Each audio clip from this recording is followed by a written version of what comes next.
Welcome to news alerts. Amaravati రాజధాని పరిధి SRM యూనివర్సిటీలో జరిగిన population dynamics and development work shop నకు ముఖ్య అతిథిగా హాజరయ్యారు ముఖ్యమంత్రి చంద్రబాబు. ఈ సందర్భంగా యూనివర్సిటీలో 700 కోట్ల భవనాలకు శంకుస్థాపన ప్రారంభోత్సవాలు చేశారు. విద్యావేత్తలు విద్యార్థులతో మాట్లాడారు. ప్రస్తుతం హార్డ్ వర్క్ అంటే స్మార్ట్ వర్క్ ముఖ్యమని, టెక్నాలజీతో అవకాశాలను అందిపుచ్చుకోవాలని సూచించారు. ఉద్యోగాల కల్పనకు ప్రభుత్వం చేస్తున్న కృషిని సీఎం వివరించారు. Migration, overall diaspora, if you bring for development, that is his view. I am very happy by hearing all of you. As Chancellor has rightly mentioned, I am writing all their opinions. Sincerely, I am always saying, I am a good listener, I am a student, continuously learning.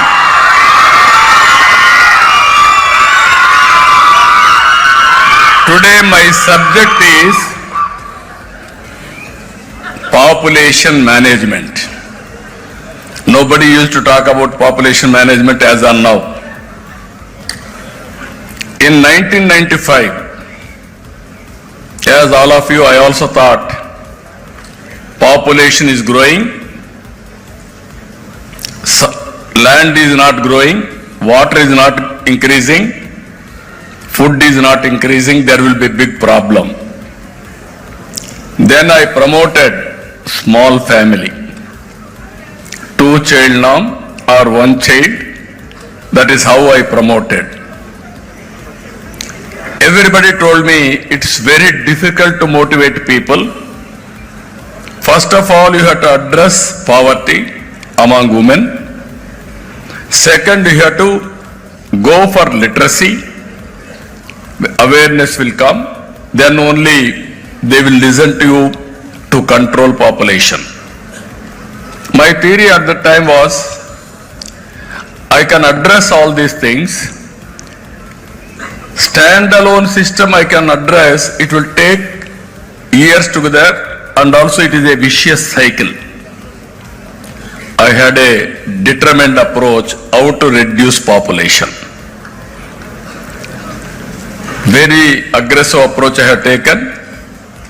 Exactly 20 years time, I realized biggest problem of population now, aging problem, is catching very fast. Never it has happened anybody's history. One side. మాజీ ముఖ్యమంత్రి BRS అధినేత కేసీఆర్ తెలంగాణ అసెంబ్లీలో ఆయనకు BRS ఎమ్మెల్యేలు ఎమ్మెల్సీలు స్వాగతం పలికారు. అనంతరం వారితో కేసీఆర్ సమావేశమయ్యారు. అసెంబ్లీలో బీఆర్ఎస్ అనుసరించాల్సిన వ్యూహంపై ఆయన దిశానిర్దేశం చేసినట్లు సమాచారం.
అధికారంలో ఉన్న ప్రతిపక్షంలో ఉన్న వైఎస్ఆర్సీపీ ఎప్పుడూ ప్రజలకు అండగా ఉంటుందని, ప్రజా సమస్యలపై పోరాడుతూనే ఉంటుందని పార్టీ అధినేత మాజీ ముఖ్యమంత్రి వైఎస్ జగన్మోహన్ రెడ్డి అన్నారు. వైఎస్ఆర్సీపీ 15వ ఆవిర్భావ వేడుకలు బుధవారం ఏపీ వ్యాప్తంగా ఘనంగా జరిగాయి.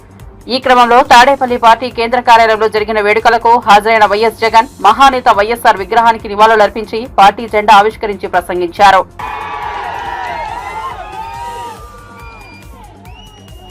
ఈ రోజు వైఎస్ఆర్సీపీకి సంబంధించిన ప్రతి కార్యకర్త కూడా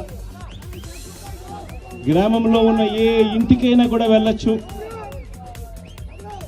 ఏ పేదవాడింటికైనా కూడా వైఎస్ఆర్సీపీ కార్యకర్త సగర్వంగా తలెత్తుకుని కాలర్ ఎగిరేసుకుని వెళ్లే పరిస్థితి వైఎస్ఆర్సీపీకి సంబంధించిన కార్యకర్తలకు ప్రతి ఒక్కరికి ఉంది. ఏ ఇంట్లోకి వెళ్ళినా కూడా వైఎస్ఆర్సీపీ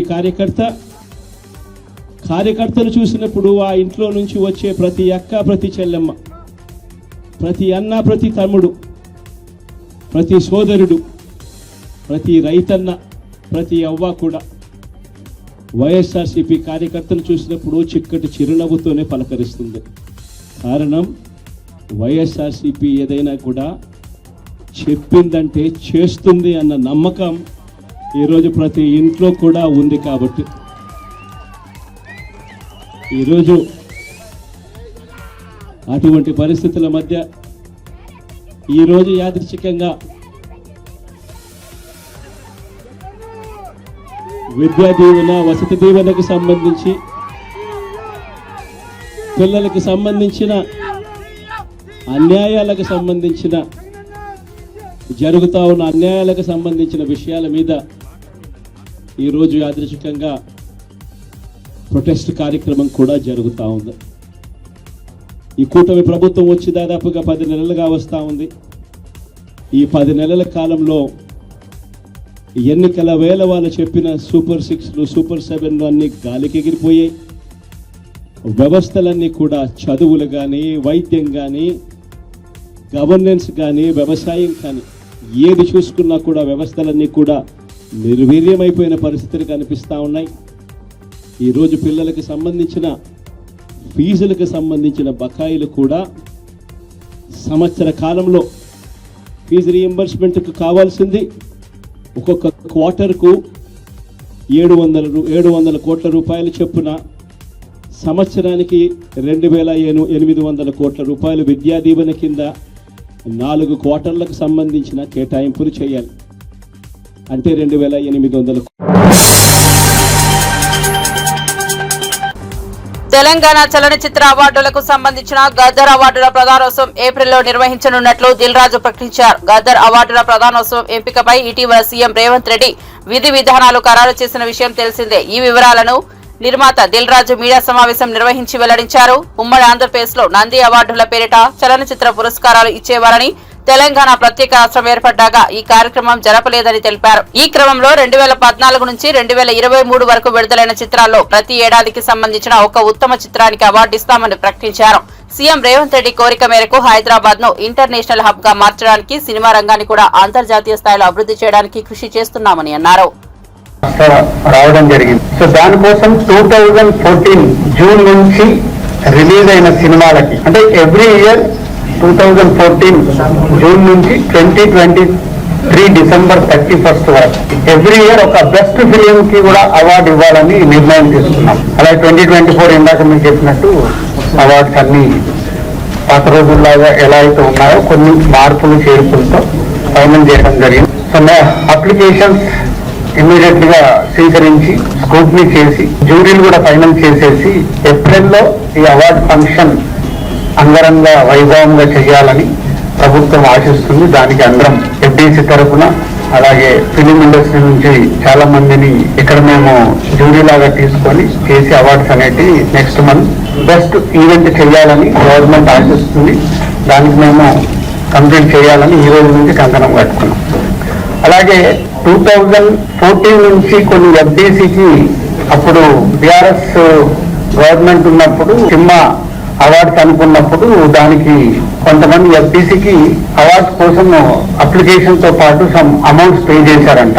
అలాంటివన్నీ 2024 కంటే ముందు ఏవైతే అలాంటివి ఏమైనా పే చేసినా ఉంటే ఎఫ్డీసీ నుంచి వాళ్ళకి అవి తిరిగి ఇవ్వడం జరుగుతుంది. ఎందుకంటే 2024 అవార్డ్స్ మనం కండక్ట్ చేస్తున్నాం కాబట్టి ముందు ఎవరన్నా అలా పే చేసి ఉంటే వాళ్ళ అమౌంట్స్ తిరిగి ఇవ్వడం జరుగుతుంది. దీన్ని వాళ్ళు ప్రభుత్వం చూస్తున్నది అర్థం చేసుకొని వాళ్ళు ఎలాంటి కాంట్రవర్షియల్స్ గా చూడకుండా ఒకసారి ఇక్కడ మళ్ళీ తెలంగాణ రాష్ట్రం నుంచి అవార్డ్స్ వస్తున్నాయి కాబట్టి అందరు పాజిటివ్ గా ఉండి ఈ ఈవెంట్ ని విజయం చేస్తే ప్రతి సంవత్సరం మనం సినిమా పండుగ హైదరాబాద్ లో అద్భుతంగా జరుగుతుంది. సీఎం గారికి ఒకటే విజన్, లాస్ట్ టైం నేను చెప్పాను కదా, హైదరాబాద్ ని ఇంటర్నేషనల్ హబ్ చేయాలంటే ఏం చేస్తావు, దిల్రాజు గారు నాకు ఒక ప్రపోజల్ ఇవ్వని అన్నాడు. అంటే నాకు సినిమా ఇండస్ట్రీ మీద అవగాహన ఉంది కాబట్టి ఇంటర్నేషనల్ హబ్ కావాలి అంటే మొన్నే ఎండి గారితో మనం కూర్చోవడం జరిగింది. అంతా రెడీ చేస్తున్నాం. ఈ ఈవెంట్ అయిపోయినా దాని మీదకి వెళ్తాం. గవర్నమెంట్ అనేది అవార్డ్స్ ఇస్తున్నప్పుడు ఎవరైనా వస్తారు, స్వీకరిస్తారు. హిస్టరీ అది. గవర్నమెంట్ ఇచ్చే అవార్డు అనేది ఫీజు రియంబర్స్మెంట్ అంశంపై ఆంధ్రప్రదేశ్ శాసన మండలిలో వైఎస్ఆర్సీపీ సభ్యులు ఆందోళన చేపట్టారు. ప్రకటనలు పట్టుకుని చైర్మన్ పోడియం వద్ద నిరసన తెలిపారు. నిరుద్యోగ భృతి, 20 లక్షల ఉద్యోగాల కల్పన అంశాలపై చర్చించాలని వైఎస్ఆర్సీపీ సభ్యులు వాయిదా తీర్మానం కోరారు.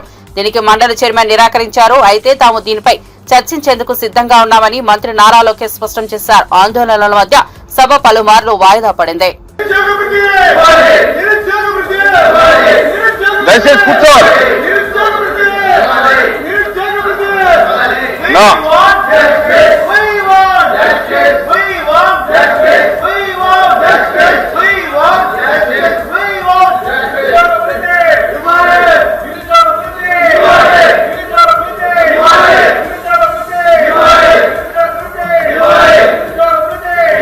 అధ్యక్ష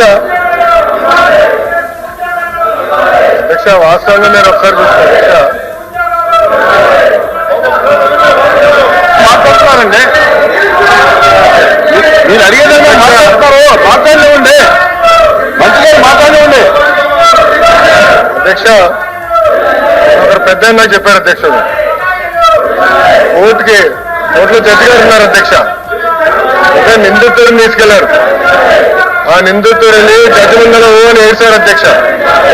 మాకు అమ్మ నాన్న లేరు, మాకు అన్యాయం జరిగిపోతుంది, క్షమించండి అని జడ్జి గారిని అడిగి, జడ్జి గారు పోలీసు వైపు చూసి ఎందుకే పాప అనాథాన్ని తీసుకొచ్చి ఇబ్బంది పెడుతున్నారంటే పోలీసులు చెప్పారు అధ్యక్ష, తల్లిదండ్రులను చంపింది ఈడే, అందుకే తీసుకొచ్చి మీ ముందు నిలబెట్టారు.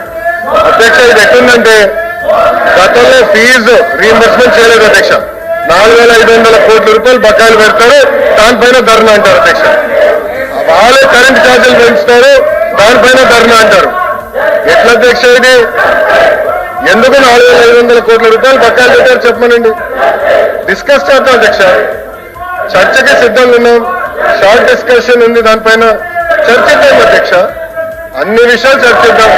ఫీ రీఎంబర్స్మెంట్ గురించి మాట్లాడదాం, వాళ్ళ వల్ల ఎన్ని ఉద్యోగాలు పోయినా మాట్లాడదాం. చర్చకి ప్రభుత్వం సిద్ధంగా ఉంది. సాయంత్రం షార్ట్ డిస్కషన్ ఉంది, డిమాండ్స్ మూవ్ చేస్తాం, దాంట్లో డిస్కస్ చేద్దాం. Thank you. ప్లీజ్ 1 minute ఒక్క నిమిషం వినండి ప్లీజ్ వినండి.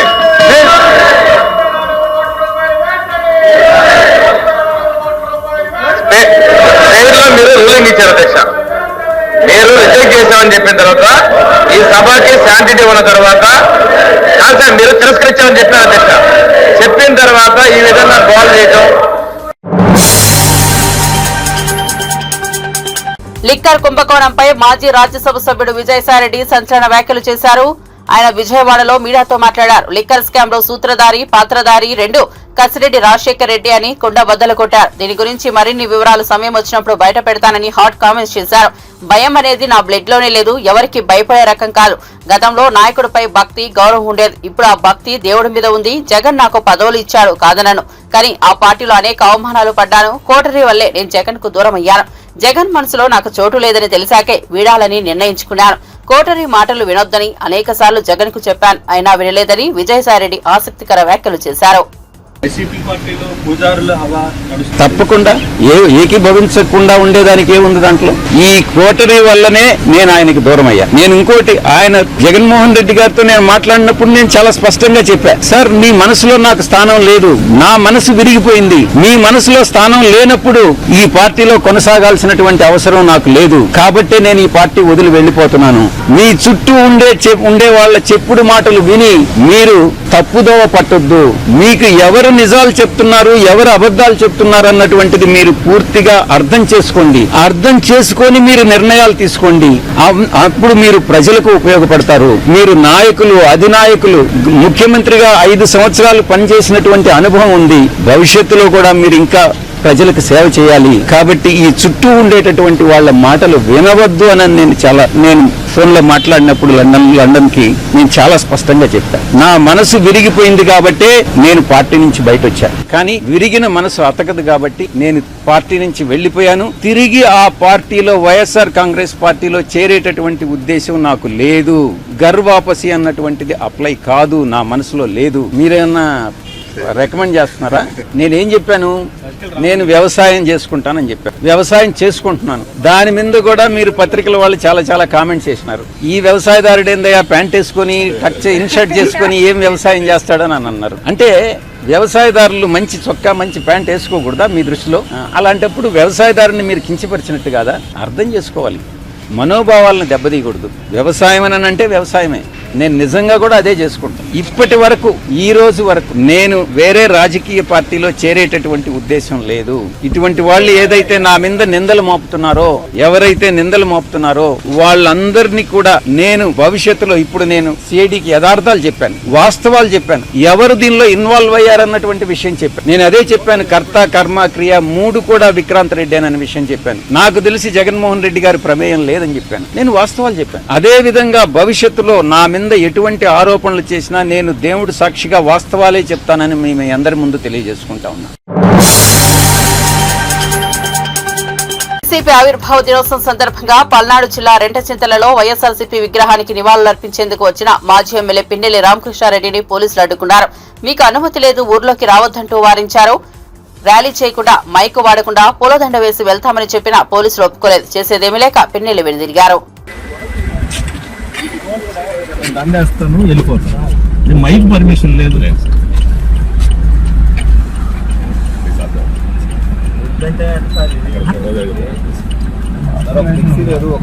ఒక మైక్ లేదు, ర్యాలీ చేయట్లేదు, దారిలో పోతూ ఒక నిమిషం పని చేసుకొని రోడ్డు మీదనే సార్, రోడ్డు మీదనే సార్. జెండా సార్, దండ వేసుకుంటారు మాట్లాడి సార్, జెండా తీసుకుంటారు పెట్టుకుంటారు జెండా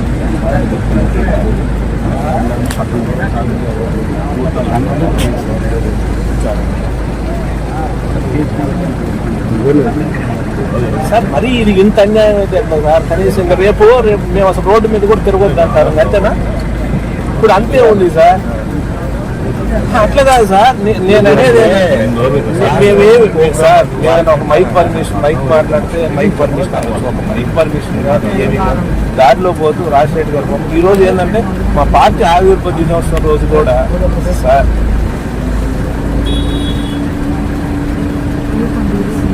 సార్ అసలు లాస్ట్ 5 years వాళ్ళ కార్యక్రమాలు ఏదన్నా సరే, ఒక డిపార్ట్మెంట్లో ఎవరైనా మీ డిపార్ట్మెంట్ ఎప్పుడైనా ఆపిందా? ఎప్పుడన్నా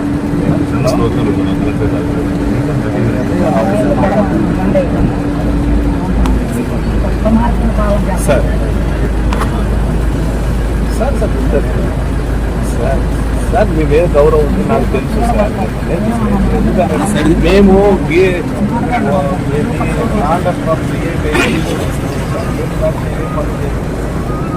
మేము చిన్న చేసిన పర్మిషన్ లేకుండా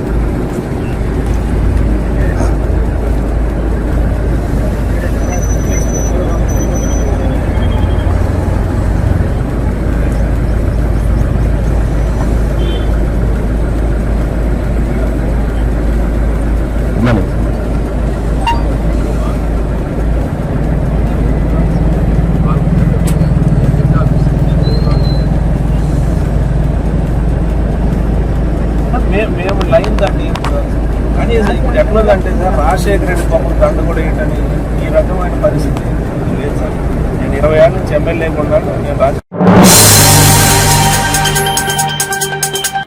జనవరిలోనే జాబ్ క్యాలెండర్ ఇస్తామన్న నారా లోకేష్ అన్నారని, అయితే ఇప్పుడు అదే విషయంపై ప్రశ్నిస్తే సమాధానం చెప్పకుండా మార్షల్స్ ను పెట్టి ప్రభుత్వం వ్యవహరించడం దుర్మార్గమని ఎమ్మెల్సీ బొమ్మి ఇజ్రాయెల్ విమర్శించారు. బాబొస్తే జాబు అన్నారు, భవిష్యత్తుకు గ్యారంటీ అన్నారు. ఇప్పుడు ఏమైందంటూ ఆయన ప్రశ్నించారు. ఈరోజు శాసన మండలిలో ఏదైతే ఈ రాష్ట్రంలో ఉన్నటువంటి నిరుద్యోగులకి, విద్యార్థులకి ఇవ్వాల్సినటువంటి బకాయిల్ని, ఇవ్వాల్సినటువంటి నిరుద్యోగ భృతిని, ఇవ్వాల్సినటువంటి పీజీ రీయింబర్స్మెంట్ ని డిమాండ్ చేస్తూ మేము నినాదం చేయడం జరిగింది. ప్రభుత్వం ఎంత నిరంకుశత్వంగా, నియంత్రితంగా వ్యవహరించిందంటే, ఉన్న సభ్యులు మేము ఎంతమంది ఉంటే అంతమంది కంటే ఎక్కువ మార్షల్స్ ప్రవేశపెట్టి మా యొక్క డిమాండ్ని వినిపించకుండా ప్రజల పక్షాన పోరాటం చేస్తున్నటువంటి మమ్మల్ని ఈవేళ చాలా దారుణంగా వ్యవహరించిందని చెప్పేసి తొందరగా తెలియజేస్తున్నారు. ఆ రోజున బాబు గారు వస్తే జాబ్ వస్తుందన్నారు, బాబు షూరిటీ అన్నారు, భవిష్యత్తుకి గ్యారంటీ అన్నారు. మరి ఎవరికి భవిష్యత్తు గ్యారంటీ ఇచ్చారో ఇప్పటి వరకు ప్రభుత్వం. చంద్రబాబు అధికారంలోకి వచ్చినప్పుడల్లా ఎన్నికల వాగ్దానాలు అమలు చేయకుండా ప్రజలను మోసం చేస్తున్నారని వైఎస్ఆర్సీపీ ఎమ్మెల్సీ డాక్టర్ కుంభా రవిబాబు విమర్శించారు. మొదటి సంతకం డీఎస్సీపై అంటున్నారు, కానీ మోసం చేస్తున్నారంటూ నిరుద్యోగుల నిరాశపై స్పందించారు. ప్రజల తరపున మండలిలో గలం విప్పితే అధికార పార్టీ తమపై బల ప్రయోగం చేసిందని ఆరోపించారు. ఉద్యోగులకి 30 లక్షల వరకు ఉద్యోగాలు కల్పిస్తాను, నిరుద్యోగులకి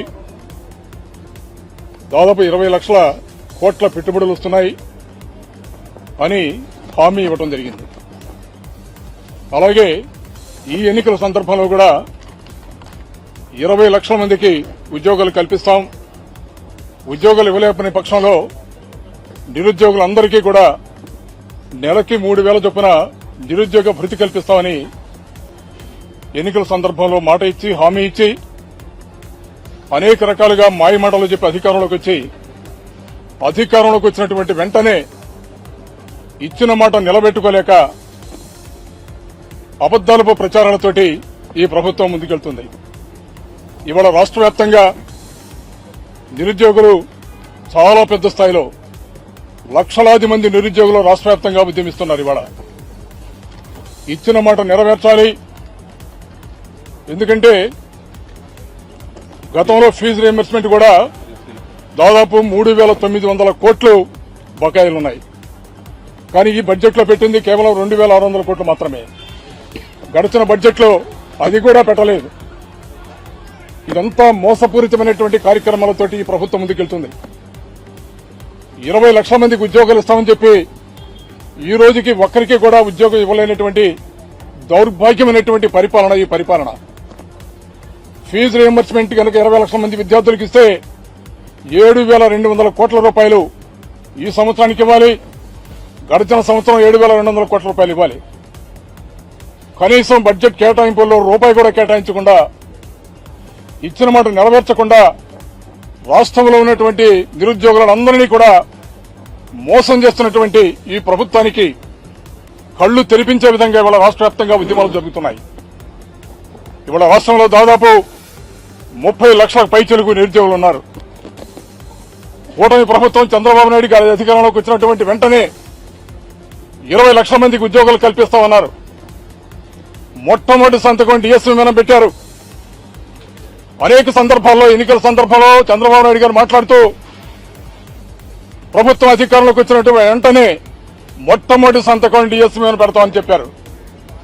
మరి ఇప్పటికీ దాదాపు 10 నెలలుగా వస్తుంది. ఏమైంది మీరు ఇచ్చినటువంటి వాగ్దానం? లక్షలాది మంది నిరుద్యోగులు. కూటమి ప్రభుత్వం హామీలను గాలికొదిలేసి విద్యార్థులను, నిరుద్యోగులను దారుణంగా మోసం చేసిందని, వాళ్ల తరపున ఎలాంటి పోరాటానికైనా తాను సిద్దమని ఏపీ శాసన మండలిలో ప్రతిపక్ష నేత బొత్స సత్యనారాయణ ఉద్ఘాటించారు.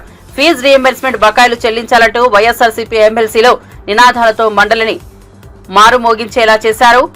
ఈ క్రమంలో మార్షల్స్ ను ప్రయోగించే ప్రయత్నం చేయగా ఆ ప్రయత్నానికి నిరసనగా ఎమ్మెల్సీలు వాకౌట్ చేశారు. అనంతరం బొత్స మీడియాతో మాట్లాడుతూ ఇది అసమర్థ ప్రభుత్వం, రాష్ట్రంలో విద్యార్థులు, నిరుద్యోగులను ప్రభుత్వం మోసం చేసిందని నిలదీశారు. మీ అందరికీ ప్రశ్నిస్తున్నాను. గత డిసెంబర్లో, ఎన్నికల ముందు డిసెంబర్ వరకు ఆనాటి ఉన్న మా ప్రభుత్వం అనా పైసలతో సహా చెల్లించిన విషయం వాస్తవం కాదని అడుగుతున్నాను. డిసెంబర్ తర్వాత ఆ తామాక్యం ఇద్దామంటే ఎన్నికల కమిషన్ ఇవ్వడానికి వీల్లేదని చెప్తే అది బకాయి పడింది. దాని తర్వాత ఎన్నికల్లో వచ్చిన ఆ మంత్ బకాయి పడింది. ఆ తర్వాత ఈ ప్రభుత్వం వచ్చిన తర్వాత అవి బకాయిలు పడ్డాయి తప్ప మా దగ్గర ఇక్కడ ఏ త్రైమాక్షం ఆ త్రైమాక్షమే మేము ఫీజు రింబర్స్ ఇచ్చిన నేపథ్యం. దాంతోపాటు గత ప్రభుత్వం ఇవ్వాల్సిన బకాయిలు కూడా తీర్చిన వైనం. ఈ రకంగా విద్యార్థుల్ని చదువుకున్న విద్యార్థులు ఇబ్బంది పెడుతున్నారు. నిరుద్యోగ యువతని మోసం చేశారు. అడిగితే ఎక్కడా కూడా దానికి సమాధానం లేదు. ఒక విషయాన్ని మనం చేస్తాను, ఆ జాబ్ క్యాలెండర్ని ఎప్పుడైనా ఇవ్వడానికి ప్రయత్నం చేస్తుందా ఈ ప్రభుత్వం? మేము చేశాం, ఉద్యోగాలు ఇచ్చాం. ప్రభుత్వ ఉద్యోగాలు 2 లక్షల మంది ప్రభుత్వ ఉద్యోగాలు ఇచ్చాం. ప్రైవేట్ ఎంప్లాయ్మెంట్ ఇచ్చాం. చిన్న పరిశ్రమలు ఇచ్చాం, పెద్ద పరిశ్రమలు ఇచ్చాం. యువతకు ఏదో ఒక అవకాశాన్ని కల్పించాం.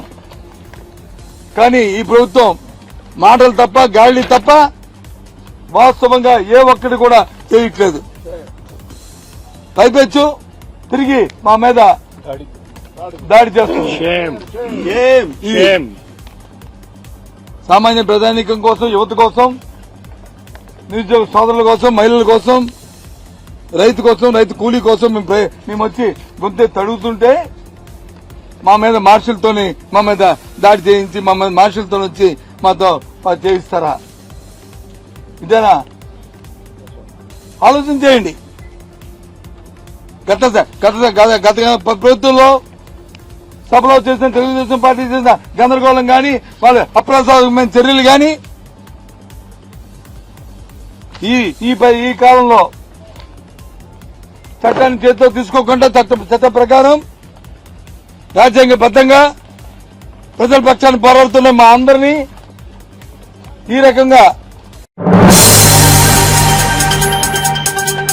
తెలంగాణ బడ్జెట్ అసెంబ్లీ సమావేశాలు ప్రారంభమయ్యాయి. ఉభయ సభల్లో గవర్నర్ జిష్ణుదేవ్ వర్మ చేసిన ప్రసంగంపై బీఆర్ఎస్ ఎమ్మెల్యే కేటీఆర్ సంచలన వ్యాఖ్యలు చేసిన విషయం తెలిసిందే. కాగా కేటీఆర్ వ్యాఖ్యలపై తీవ్ర ఆగ్రహం వ్యక్తం చేసిన PCC chief Mahesh Kumar Goud governor ప్రసంగాన్ని కించపరిచేలా మాట్లాడారంటూ మండిపడ్డారు. బీఆర్ఎస్ నాయకులకు అధికారం పోయినా అహంకారం తగ్గలేదని అసహనం వ్యక్తం చేశారు. గవర్నర్ కు కేటీఆర్ తక్షణమే క్షమాపణ చెప్పాలని మహేష్ కుమార్ గౌడ్ డిమాండ్ చేశారు. ప్రతిపక్ష నేతగా కేసీఆర్ అసెంబ్లీకి రావడాన్ని స్వాగతిస్తున్నామని ఆయన పేర్కొన్నారు. పాలనకు సంబంధించి ప్రజలకు ఉపయోగపడే సలహాలు ప్రభుత్వానికి సూచిస్తే తప్పక తీసుకుంటామని మహేష్ కుమార్ గౌడ్ అన్నారు. తెలియదా గవర్నర్ ప్రసంగం కేబినెట్ ఆమోదం పొందిన తర్వాత వారు మాట్లాడతారనే మాట తెలియకుండా మీరు అవివేకంగా మాట్లాడుతూ ఉన్నారా?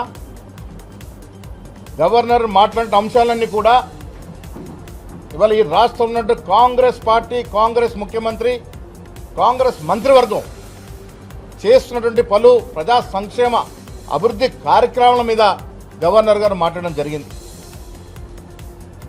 మీరు 10 ఏళ్ళు ఏమి చేయలేకపోయినారు, సంవత్సర కాలంలో చేస్తూ ఉంటే ఓర్చుకోలేనటువంటి పరిస్థితి మీది. ఇలా ఉద్యోగాలు మీరు 10 ఏళ్లలో 50,000 ఉద్యోగాలు ఇవ్వలేకపోయినారు. మేము 9 మాసాల్లో 56,000 ఉద్యోగాలు ఇచ్చిన మాట ఇలా గవర్నర్ గారు ప్రసంగంలో చెప్పడం జరిగింది. మీరు 10 ఏళ్లలో రుణమాఫీ 26-27 వేల కోట్లు ఇస్తే మేము 11 మాసాల్లో 22,000 కోట్ల రూపాయలు రుణమాఫీ చేయడం జరిగింది. ఆ వాస్తవాల్ని గవర్నర్ గారు చెప్పడం జరిగింది. మీరు వాస్తవాలు మీకు పట్టవు. గవర్నర్ మాట్లాడేటప్పుడు ఏ రకంగా ఒక క్రమశిక్షణ ఉండాలో మీకు పట్టవు. వెనక ఉన్న మీ పోకిరి ఎమ్మెల్యేలని ఎగేస్తూ ఉంటారు, పోగేస్తూ ఉంటారు, గవర్నర్ని డిస్టర్బ్ చేస్తూ ఉంటారు. అసలు ఒక అసెంబ్లీ నడుస్తూ ఉంది, అసెంబ్లీ సమావేశాలు ఇవి. అసెంబ్లీ సమావేశాల్లో శాసనసభ్యులు గవర్నర్ మాట్లాడేటప్పుడు ఏ రకంగా ఉండాలో కూడా తెలియక విచ్చలవిడిగా అల్లరి చేయడం, గవర్నర్ యొక్క వ్యవస్థని అవమానపరచడం అనేది బీఆర్ఎస్ నాయకులకు అలవాటుగా మారింది. ఇలా కేసీఆర్ గారు ఫామ్ హౌస్కి పరిమితమైనారు, మీరు హైదరాబాద్లో పరిమితమైనారు.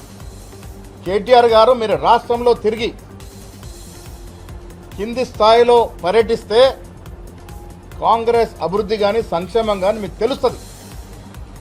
మీరు పర్యటనలు చేయకుండా హైదరాబాద్లో కూర్చొని ఇష్టారీతిగా కాంగ్రెస్ పార్టీ గురించి మాట్లాడుతూ ఉన్నారు. ఈ రాష్ట్రంలో జరుగుతున్న అభివృద్ధి, ఈ రాష్ట్రంలో కాంగ్రెస్ పార్టీ ఇస్తున్న సంక్షేమం, రైతులకు ఇస్తున్న సంక్షేమం, విద్యా వైద్యం పట్ల మేము అనుసరిస్తున్న వ్యూహం